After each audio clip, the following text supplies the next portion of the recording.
It was on a landmark study, tracks the lasting effect of having an abortion or being denied one. That was the title. And it was Megan Burbank and Emily Kwong at NPR that conducted that. And so the interview was with this scientist, this reproductive expert, Dr. Deanna Green Foster. She's the director of research at Answer. I thought it was an interesting name there. Answer, Advancing New Standards in Reproductive Health. I just thought that was a very nice acronym.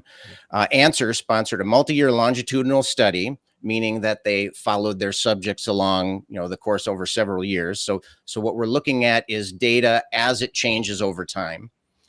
And they followed hundreds of women to track the effects of either being denied an abortion or if they were allowed to have an abortion. And the study was called the Turnaway Study, referring to the women that were turned away from their desired outcome. So the study was born, and I thought this was really cool, in response to something that U.S. Supreme Court Justice Anthony Kennedy said. And he said this in a written opinion on an abortion-related case from 2007. He said, quote, "While we find no reliable data to measure the phenomenon, it seems unexceptional to conclude some women come to regret their choice to abort the infant life they once created and sustained.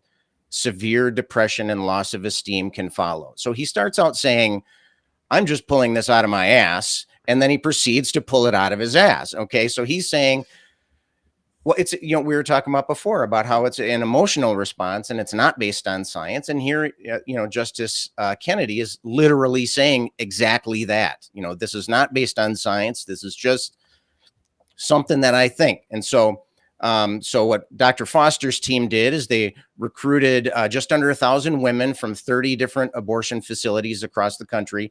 The article, the website about the Turnaway study did refer to women's. I don't know if they had any non-women people that can become pregnant in their study. So I believe that was their characterization there. But anyway, so they collected up these subjects from 30 different abortion facilities across the nation, and then they followed them and interviewed them periodically over 5 and even more years. They were asked questions related to their physical health, their employment, their educational achievement, et cetera, et cetera. And the result was they didn't end up with a paper. They ended up with a mass of data that was used to provide data for what turned out to be dozens and dozens of academic papers, most of which were published in peer-reviewed journals. And then they also had a book called the Turnaway Study as well. And before we actually talk about what they found in the study, I just want to encourage readers to look into the published papers that were behind the study. If you just look up Turnaway Study, they have the Answer organization has a big portion of their website dedicated to that, and they have lots of links. And I love it when I see somebody talking about their research and they include tons and tons of links. That means you can do a little snooping on your own. You can do a little deep diving on your own. You can, nuzzle out those truffles of information. And that's what I like to do. So don't just rely on the headlines and the press releases, which can be misleading sometimes, and also maybe not even written by the researchers. So each of these analyses, they had their own limitations and caveats, which were discussed in each of the published papers. And so I like seeing that. It shows an honesty in the investigation, and it shows a willingness to follow the evidence where it leads. And, it's not necessarily, sometimes you'll see people say, well, we did a study and this is what we found out, and they don't really give you any of the data. And so, the little skeptic sense in the back of your mind ticks off a little bit, and, you wonder what's going on there. But they fully documented everything, and it's there for anybody who wants to investigate. Here's a couple of the results that they found. And the first one was specifically addressing Justice Kennedy's claim. Remember, he said that, let me go back to the quote here. He said that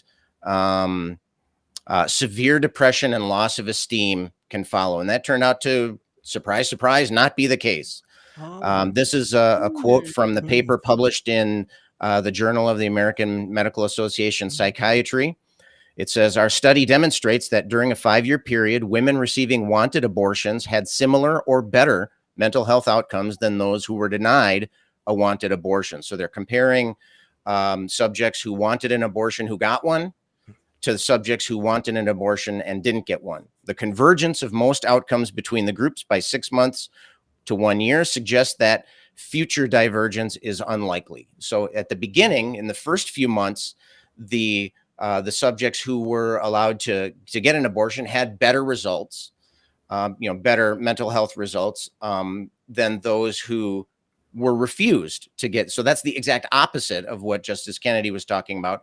And then they also found that over time, the results converged. And so, the effects of the so-called big negative effects, any differences just wore off over time.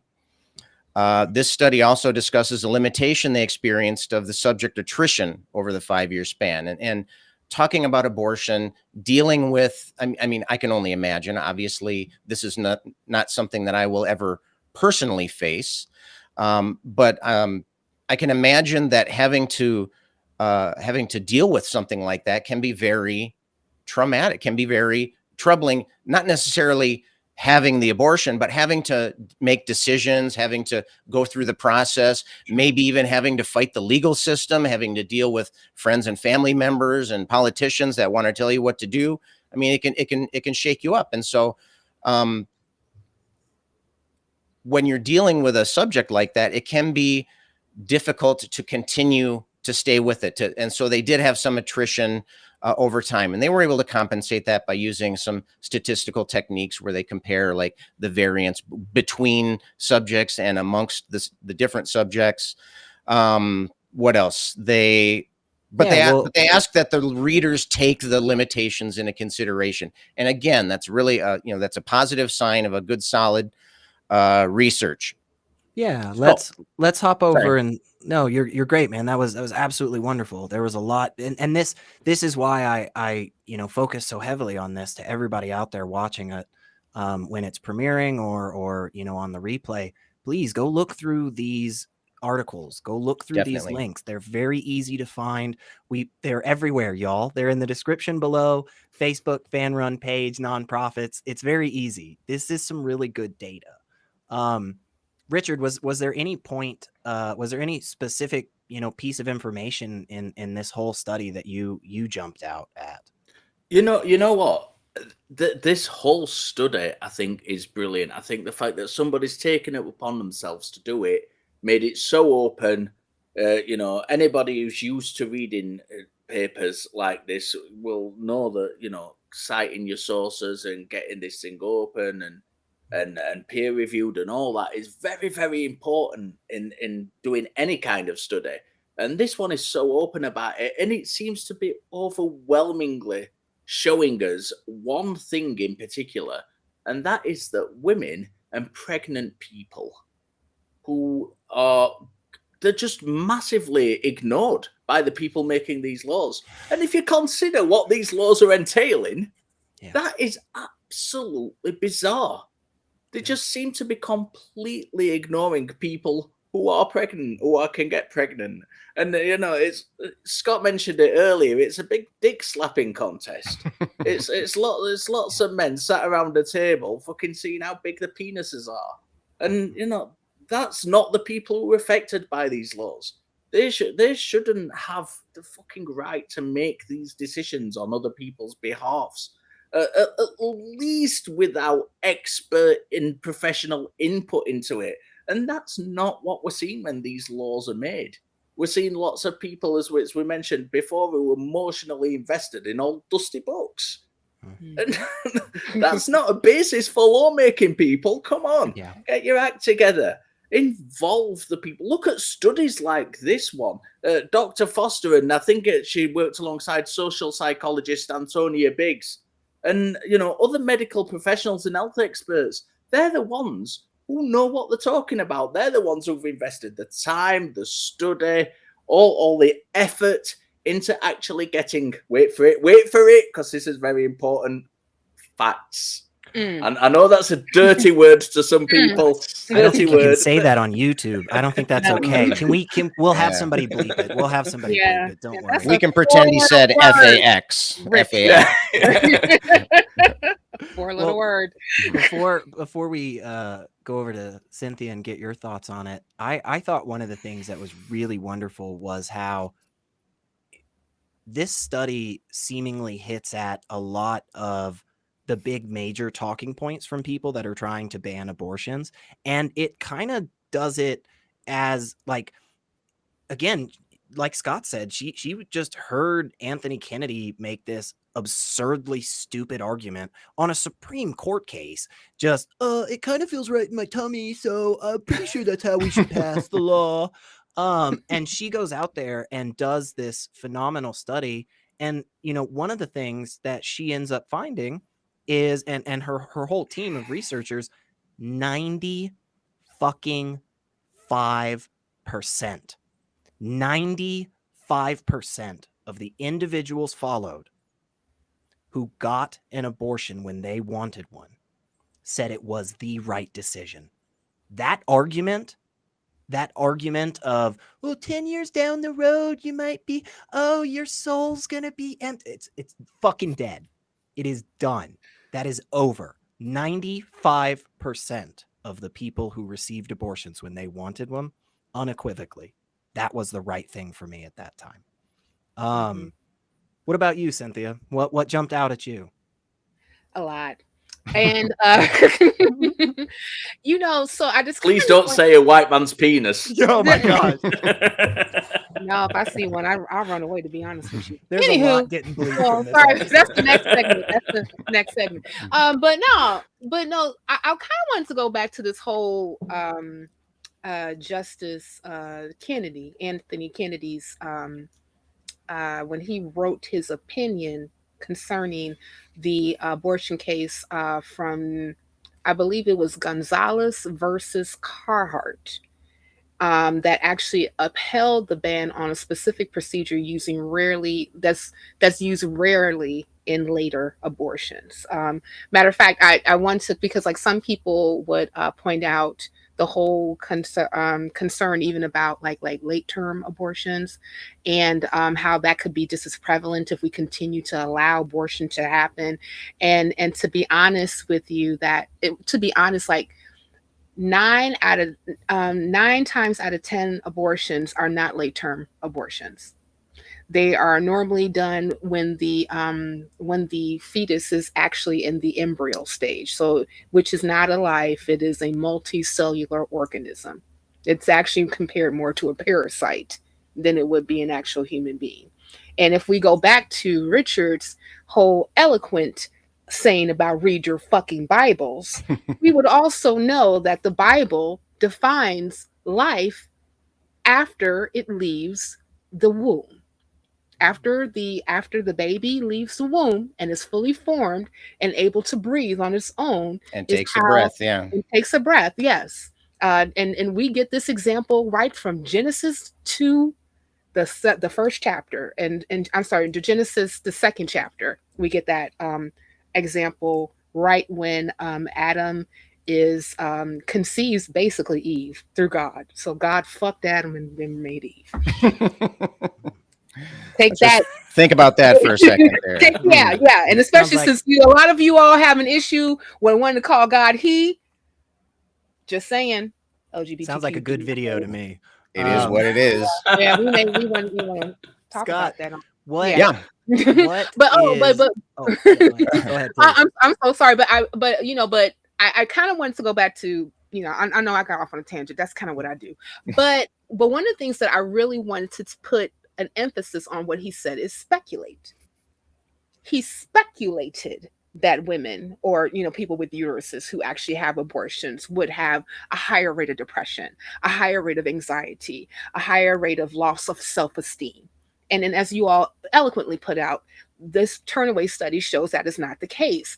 I want to highlight specifically that during the survey that they did when they were actually asking questions, and for what I understood of this particular study, it did not identify anybody who was considered trans or non-binary. This is mostly people who were, I would assume, because it didn't say anything else, that these are basically cisgender women that they were actually interviewing, talking through, doing the study upon. And in the article itself, it talks about how they asked people about 6 emotions: happiness, sadness, regret, relief, anger, and guilt. And what they learn is that the positive emotions outweigh the negative emotions. And I would, and going back to Justice Anthony Kennedy, I would conjecture that his whole opinion concerning his speculation about loss of self-esteem and also this whole thing about severe depression was more about the guilt factor and the huge stigma that is placed upon people with uteruses if they even consider abortion. Just think about, like, if you are a person who gets pregnant and you are now faced with a decision of whether you're going to allow your pregnancy to go to term or whether if you're going to terminate it for various reasons sometimes. And we also even seen in previous studies, the Guttmacher Institute has a lot of them, that the majority of people who decide to get abortions are for economic reasons. They just can't afford another kid, which is real as fuck. Okay. Children cost money. I don't know if you all knew that. Yeah. They cost money. Yeah. Can I just say that I spent almost $200 today on one baby. Just today. One child. Okay. The child needed diapers. The child needed a lot of shit. And I was like, okay, well, I guess I'm gonna have to buy the shit that the child needs. Because they don't have jobs. They don't have jobs, right? Like, yeah, and I do. Slackers. I know. I'm trying to tell the kid, get a damn job, but no accountability. No accountability whatsoever. Bring back child labor. There we go. That's what fixes the whole problem. Right. Here's the thing, like, because if you want to do all these damn bannings on abortions and shit, you might as well bring back child labor laws so they can earn their goddamn keep. But as I was saying, so stigma. Let's talk about stigma. So, this whole thing about when you are considering having an abortion, and if you decide to have one, a main reason, let's say for economic reasons, because children cost money. And then you have people on the other side telling you that you are a murderer, you are an dishonest person, you're going to hell, you're going against God's will, et cetera, et cetera, et cetera. When you are constantly hearing that particular rhetoric thrown at you over and over again, that's where the loss of self-esteem and the depression and anxiety comes along, is because you're more concerned about how you're going to be looked at based on the decision that you make, which more than likely is going to be the proper decision for you, because it's very interesting for people who can whip their shit out on the table and measure it with a stick, tell you who does not do that, whether you should actually carry your pregnancy to term or not. That baffles the fuck out of me. Yeah. Even when I'm having these particular debates, right, Richard, thank you. I'm having these back and forths with people who are mostly telling me, as a person that has a uterus, that I don't have the right over my body to decide, or even have the mind, the gray matter, in order for me to make a proper decision if I'm able to carry a pregnancy to term or not.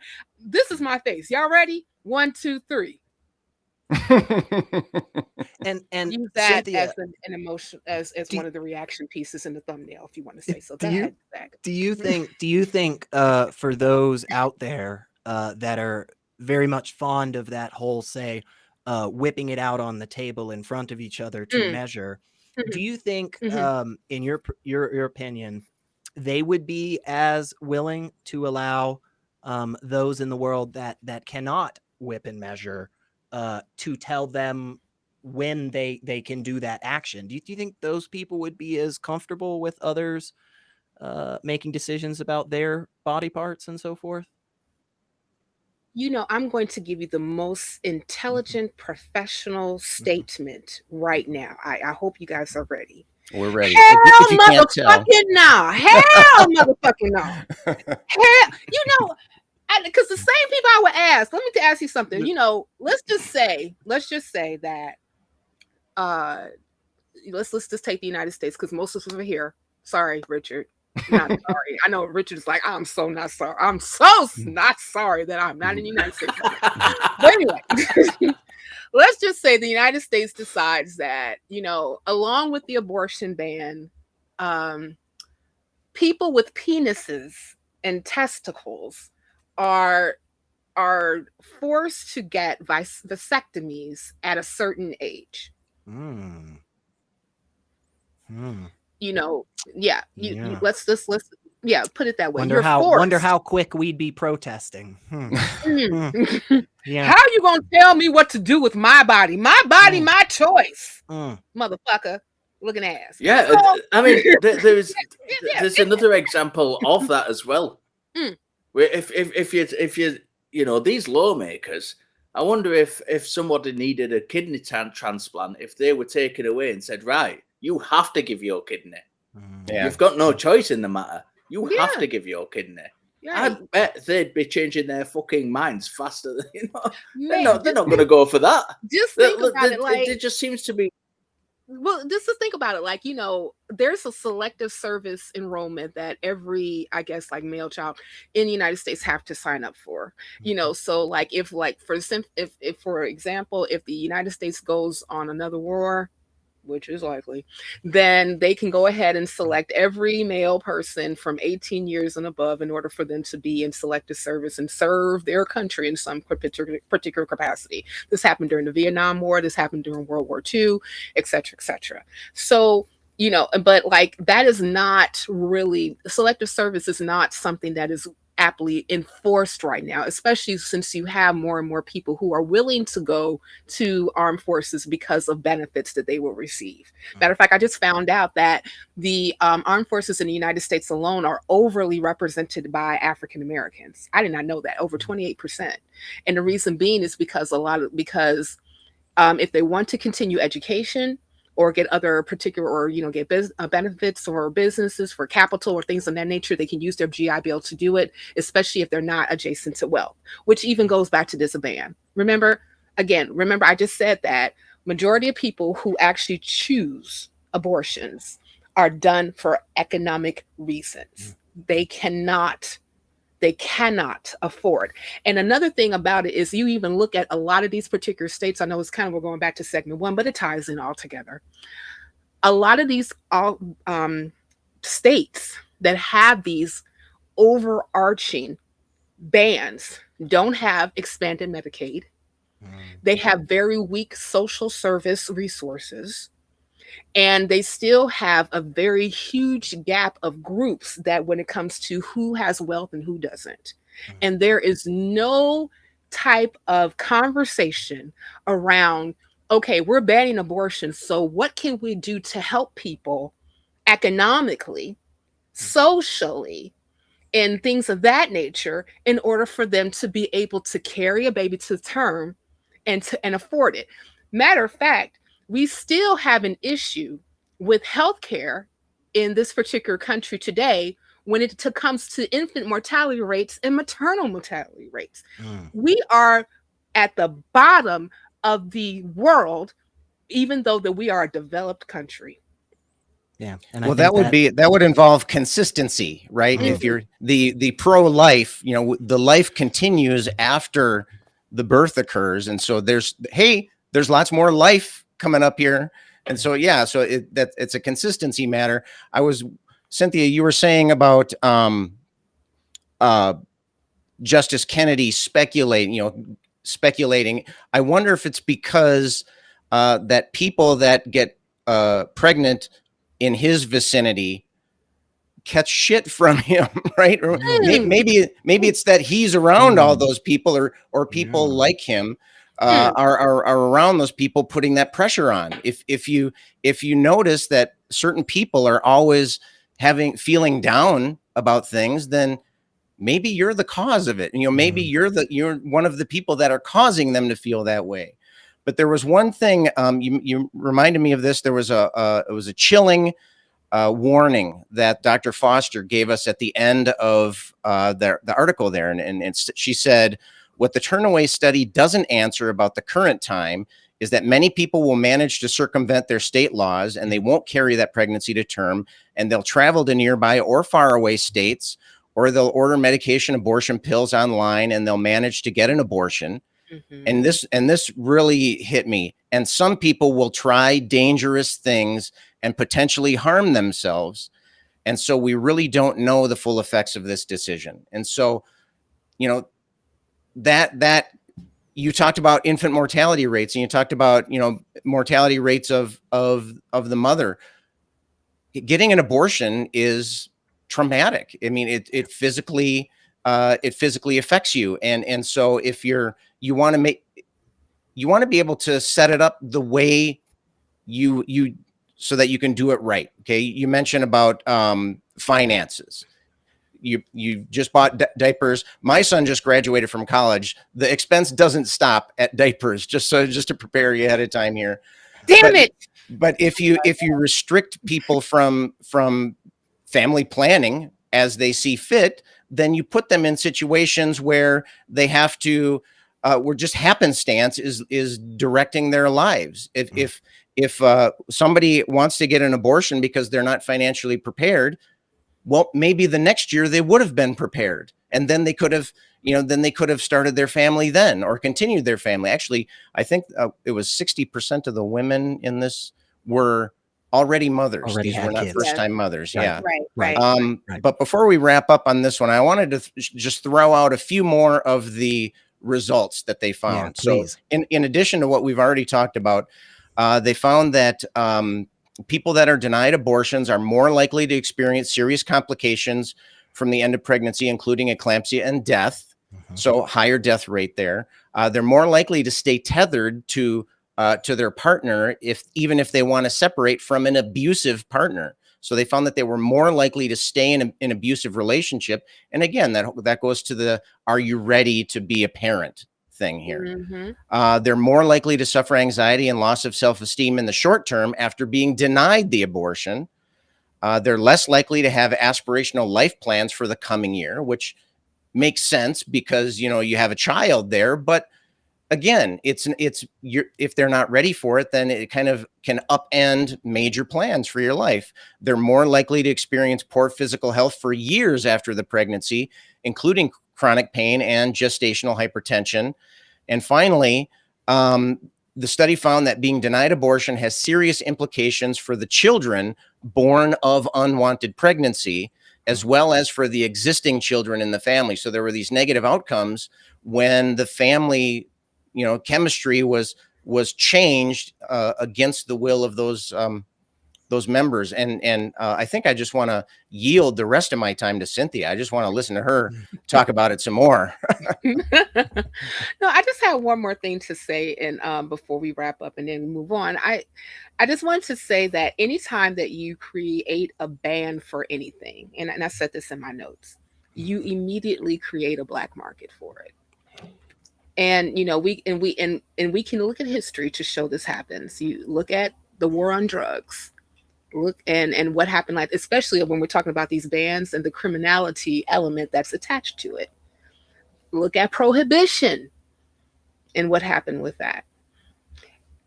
And also because these particular industries were not regulated, and people who happened to be users or what have you also died because they didn't have proper regulations to make sure that they were done and administered correctly. And that's all I got to say about that. Richard? Wrap us up, Richard. What's the bow tie that takes us into happier, brighter days? The bow tie is this. Look, I'm in no way qualified to say anything, so I'm going to leave the last word to some medical professionals, not lawmakers influenced by their misinterpretation of a Bronze Age book. So this is a direct quote taken from the NHS website, the National Health Service in Britain, to those considering an abortion. The decision to have an abortion is yours alone. Some women may be certain they want to have an abortion, while others may find it more difficult to make a decision. All women requesting an abortion can discuss their options with and receive support from a trained pregnancy counsellor if they wish. Impartial information and support are available from your GP or another doctor at your GP practice, a counselling service at the abortion clinic, organisations such as Brooke for under 25s, BPA's, MSI Reproductive Choices UK, and NUPAS. You may also want to speak to your partner, friends, or family, but you do not have to. They do not have a say in your decision. If you do not want to tell anyone, your details will be kept confidential. If you're under 16, your parents do not usually need to be told. The doctor or nurse may encourage you to tell a parent, carer, or other adult you trust, but they will not make you. Come on, America. Catch up with the rest of the world.